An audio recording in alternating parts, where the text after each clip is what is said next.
as you guys did tonight, John. Maybe you can elaborate on that.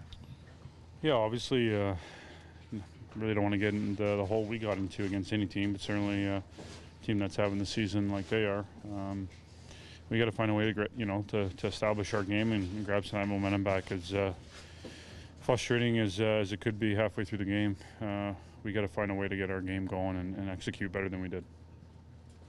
Made it hard to break out against them tonight. Yeah, I mean, first started off, I think they obviously got some results off some face-offs.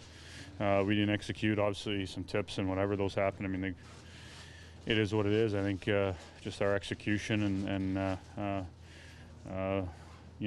the will to find a way to overcome some of the things they're doing to counter us. And like I said, that's just bearing down and just executing in certain areas.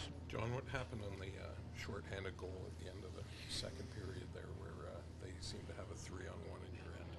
Yeah, I mean, we just didn't have very good power play, and I know personally I probably shouldn't have changed when I changed. So obviously, really unacceptable at that stage. Certainly when you got the man advantage in that point in the game. 3 more games this week. Do you just learn, get rested, move on?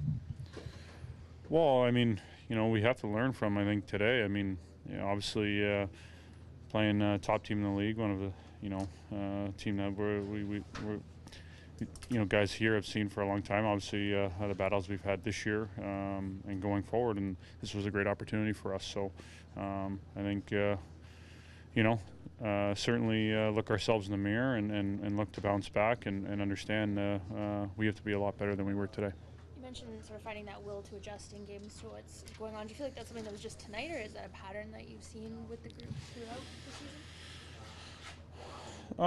Well, I think not every night's going to be our best night, and I think for the most part, you're going to have to find ways to get your game going, get yourself going, especially when you're playing a good opponent and they're executing at a high level and they're making things difficult, or things aren't going your way, or you find yourself a little bit in a hole, and you got to find your way to work out of that. And that's just sticking to what we do well, our identity of our team, and I think individually, not trying to do too much, but going out there and winning each shift, focusing on one thing at a time, and winning some battles and executing in the simple areas and the important areas of the game that will allow us to kind of get back to what we do well, and playing with the puck and making plays like we want to.